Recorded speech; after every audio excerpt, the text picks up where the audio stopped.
गज़ा के नाम से जाने जाने वाले ड्रोन्स अब अब्राहम लिंकन को निशाना बनाएंगे। जी हाँ, बिल्कुल, ईरान के तबाहकुन ड्रोन्स इस वक्त फ़िज़ाओं में हैं और अब्राहम लिंकन की पूरी निगरानी में मसरूफ़ हैं। आमिर रज़ा से बात करते हैं। आमिर भाई, ईरान के कुछ ड्रोन्स हैं जिनका नाम गज़ा है, मतलब उन्होंने गज़ा नाम रखा हुआ है, वो इस वक्त फ़िज़ाओं में है। अब्राहम लिंकन की भरपूर निगरानी की जा रही है कि वो इस वक्त कहाँ पे है। इन ड्रोन्स की खसूसियात क्या हैं और क्या ये सिर्फ सर्विलेंस ड्रोन्स है या निशाना भी बना सकते हैं अब्राहम लिंकन? ये सबसे पहली बात यह है कि सुबह मैंने आपसे जब एक वीलॉग पर बात कर रहे थे तो मैंने आपसे कहा था कि पहला सरप्राइज़ बॉक्स खुला है जिसमें से जो है रशियन हेलीकॉप्टर्स जो थे वो निकले थे। वो पहला सरप्राइज़ बॉक्स था। ये दूसरा सरप्राइज़ बॉक्स है। सही। और मैंने सुबह ही आपसे कहा था कि जैसे जैसे ये जो मशक़ें उन्होंने शुरू की हैं आबनाए हुर्मुज़ में, उसके बाद से सरप्राइज़ खुलेंगे। ये दूसरा सरप्राइज़ है। असल में ये ड्रोन टेक्नोलॉजी ईरान की अपनी बनाई हुई है। सबसे बड़ा सरप्राइज़ तो ये है, इनकी एक सीरीज़ है ड्रोन्स की, शाहिद नाम की। ये उसका सबसे बड़ा ड्रोन समझा जाता है। यानी ये इसको वैसे इसका नंबर है शाहिद 149, लेकिन इसका फ़लस्तीन में इसराइल पर जो हमला किया था गज़ा, उस वक्त पासदारान इस्लाम ने इसका नाम गज़ा रख दिया कि गज़ा के नाम से ये ड्रोन इसराइल में गिरेगा।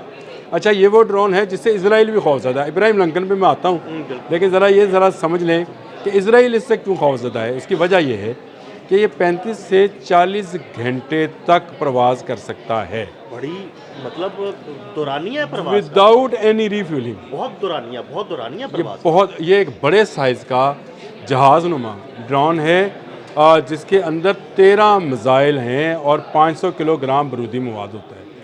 अब ये 13 मिसाइल और 500 किलो बारूदी मवाद, ये ऐसी चीज़ है, और अगर एक स्टेल्थ टेक्नोलॉजी के ड्रोन्स के अंदर मौजूद हों तो वो किसी भी मुल्क के लिए ख़तरा हो सकते हैं। अब ये 2000 किलोमीटर का सफ़र तय कर सकता है। अब 2000 किलोमीटर का मतलब है इसराइल। बिल्कुल। अब आप पहले देखें, आबनाए हुर्मुज़ में खड़ा है इब्राहिम लिंकन, आबनाए हुर्मुज़ के साथ है, वो इंटरनेशनल पानियों के अंदर, लेकिन आबनाए हुर्मुज़ की बिल्कुल वो मशरक़ वस्ता के करीब जो पानी है ना, एक तरफ रेड सी है, हाँ, एक तरफ बहरे हिंद है, उनके दरमियान में, हाँ जी, यहाँ पे है। और ये आबनाए हुर्मुज़ के साथ खड़ा है, तो ये इसराइल तक जा सकता है ड्रोन, तो वहाँ तक क्यों नहीं जा सकता। और जिस पर 13 मिसाइल लोडेड हैं। यानी ये एक ऐसा ड्रोन है जो ईरान की अपनी टेक्नोलॉजी है। ये एक ऐसा ड्रोन है जिसकी स्टेल्थ टेक्नोलॉजी है। ये एक ऐसा ड्रोन है जिस पर 13 मिसाइल हैं और 500 किलोग्राम बारूदी मवाद है। तो ये ख़तरा है उन तमाम इलाकों के लिए जो कि इसराइल के ज़ेरे इंतज़ाम हैं, और उन तमाम जहाज़ों के लिए जो अमेरिका के ज़ेरे इंतज़ाम इस वक्त बहरा हिंद में, बहरा अरब में आबनाए हुर्मुज़ के साथ खड़े हैं, जिसमें सबसे बड़ा जहाज़ जो है वो अब्राहम लिंकन है। तो ये गज़ा नामी जो सरप्राइज़ है ये आ गया है सामने। ये ड्रोन है, और ये ड्रोन विदाउट पायलट, आप सब ड्रोन तो खैर सब समझते हैं। इसकी दिलचस्प बात यह है कि विदाउट सैटेलाइट ये जो UCAV है, UCAV जो अटैकिंग ड्रोन्स होते हैं उनके मतलब है ये सर्वेलेंस वाला ड्रोन नहीं है, यानी ये अटैकिंग ड्रोन है। अटैकिंग ड्रोन है, और विदाउट सैटेलाइट इसको 2000 किलोमीटर तक कंट्रोल किया जा सकता है। ड्रोन आपको पता है कि आपके उसके लिए एक कंट्रोल सेंटर होता है जहाँ पर बैठ कर उसको कंट्रोल किया जाता है। खुद उसके अंदर मौजूद सेंसर्स और कैमरास आप तक रिपोर्ट पहुँचा रहे होते हैं। ये 2000 किलोमीटर तक आपको सारी तफसीलात भी बता सकता है, और किसी जगह पर भी ख़ुद कुछ हमला कर सकता है। यानी ख़ुद कुछ हमले से मुराद ये है कि इसके मिसाइल भी फेंके जा सकते हैं, और अगर इसको भी नुकसान पहुँचे तो ईरान को इसमें भी कोई प्रॉब्लम नहीं है, क्योंकि ये उसका अपना तैयार करता है। अच्छा हाँ, तो सबसे बड़ी बात है वो ये है कि आज तक दुनिया को ये नहीं पता कि शाहिद सीरीज़ के कितने ड्रोन्स ईरान बना चुका है। देखिए, ईरान पर थी पाबंदियाँ। ईरान किसी जगह से ना कोई बड़े जहाज़ ख़रीद सका, ना किसी जगह से वो कोई टेक्नोलॉजी ले सका। सैंक्शंस लग जाती हैं, कुछ अक़वाम मुत्तहिदा में मसला उठा लिया जाता है। जैसे उसने रशिया के साथ न्यूक्लियर रिएक्टर्स की बात की तो अक़वाम मुत्तहिदा में मसला आ गया, वहाँ चीन को डिफेंड करना पड़ा। कहा गया कि जी हम इसको मेक श्योर करेंगे कि ईरान इससे जो है वो एटम बम नहीं बनाएगी, यानी न्यूक्लियर पावर नहीं होगा, हाँ बिजली बना सकता है। तो ये मेक श्योर किया गया। इस सारी सूरत हाल में ईरान ने मुख्तलिफ़ टेक्नोलॉजीज़, जो ऐसी टेक्नोलॉजीज़ थी जो फ़िज़ा से तल्लुक़ रखती हैं, जैसे ड्रोन्स हैं। मैंने आपके साथ F313 मैंने ख्याल आपके साथ किया कि नहीं किया, अलग से एक वीडियो किया था इसके बारे में, लेकिन मैंने किया था, हाँ बात की हुई है। F313 जो है वो एक जहाज़ नुमा है और उसके ऊपर एयर टू एयर मिसाइल्स नस्ब हैं।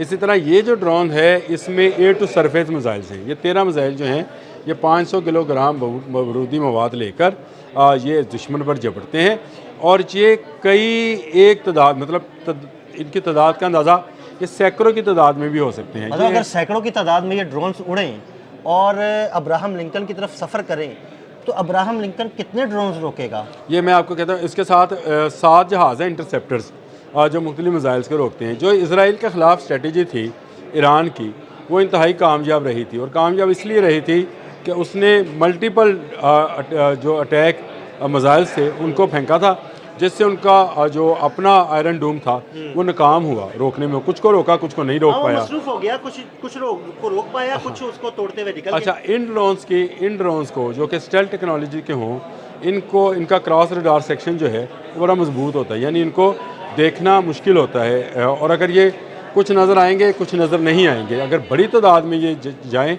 तो वो आपने जो शुरू में बात कही थी कि इब्राहिम लिंकन का पीछा कर रहे हैं या उसकी निगरानी कर रहे हैं, तो ये बिल्कुल इस वक्त जो है ईरान के पोर्ट्स पर पहुंचा दिए गए हैं और इनको किसी वक्त भी जो है आसमान पर उठा दिया जाएगा। जैसे ही ये खबर मिलेगी कि कोई अटैक जो है ईरान की तरफ बढ़ रहा है तो ये ड्रोन्स जो हैं मुल्क के चारों तरफ से महवे पराज होंगे। कहीं ये इसराइल में जा रहे होंगे, कहीं ये उर्दन में जा रहे होंगे, क्योंकि उर्दन की सरहद के साथ साथ इनकी तनसीब की गई है।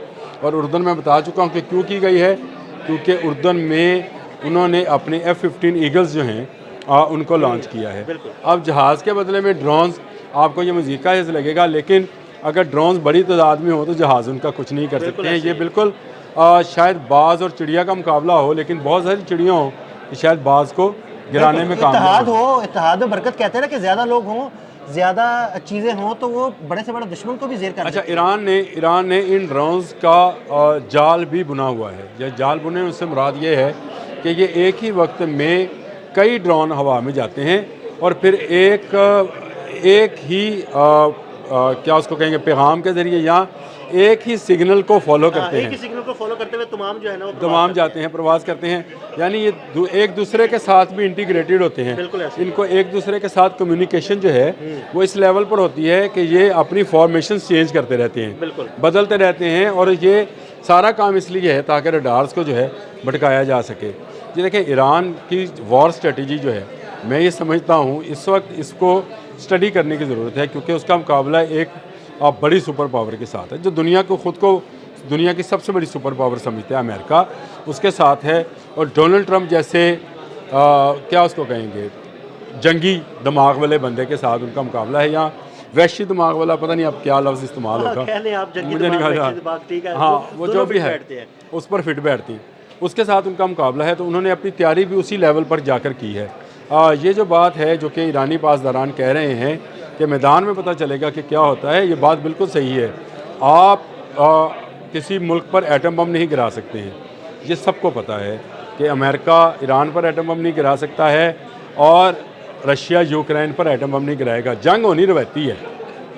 हो सकता है आपका टोमाहॉक मिसाइल बहुत ही ज़बरदस्त हो, बड़ा एक्यूरेट हो, बड़ा तेज़ रफ्तार हो, इंटरसेप्ट ना हो सकता हो, लेकिन अगर एक टोमाहॉक के मुकाबले में 15 दूसरे मिसाइल आ जाएं तो फिर आपका टोमाहॉक जब गिरेगा तो गिरेगा, वो 15 भी तो हिट करेंगे। 15 में से 15 ना करे तो 2 कर जाएंगे, और अगर 2 भी कर दो भी तो नुकसान पहुंचाते हैं। अगर आपका एक मिसाइल भी अब्राहम लिंकन को लगता है तो ये दुनिया का सबसे बड़ा एटमी रिएक्टर से चलने वाला जो जहाज़ है वो गया, बहरी जहाज़ गया। ना सिर्फ ये डूबेगा बल्कि अमेरिका की साख, अमेरिका का नंबर 1 होना, अमेरिका की सुपर पावर का क्लेम करना, अमेरिका का दुनिया को आंखें दिखाना, ये सब खाक की तरह जो है वो समंदर बोस हो जाएगा, यही कहा जा सकता है। हाँ, समुंदर बुर्द हो जाएगा। और ये गरूर जो है अमेरिका का, ये तबाह होने को है। ये गज़ा ड्रोन जिसकी हम बात कर रहे थे, ये मैं समझता हूँ कि ईरान ने अपना दूसरा सरप्राइज़ बॉक्स आज खोल दिया है। तीसरा सरप्राइज़ बॉक्स खुलेगा वो भी बताएंगे, चौथा खुलेगा वो भी बताएंगे। अभी मैंने आपको उनकी अपनी बनाई आप दोस्त और उस पर लगे क्रूज़ मिसाइल के बारे में बताना है। लेकिन फिर किसी वो जिस वक्त बॉक्स खुलेगा प्रॉपर वो भी बताएंगे। बहुत शुक्रिया आमिर रज़ा जी। बिल्कुल ईरान की जानिब से सरप्राइज़ देने वाला दूसरा बॉक्स खुल गया और इस बॉक्स में से बहुत से ड्रोन्स निकले हैं। आमिर रज़ा ने उन ड्रोन्स की खसूसियात के बारे में आपको तफसील से बताया। अदील अहमद और आमिर रज़ा को इजाज़त दीजिएगा। अल्लाह हाफ़िज़।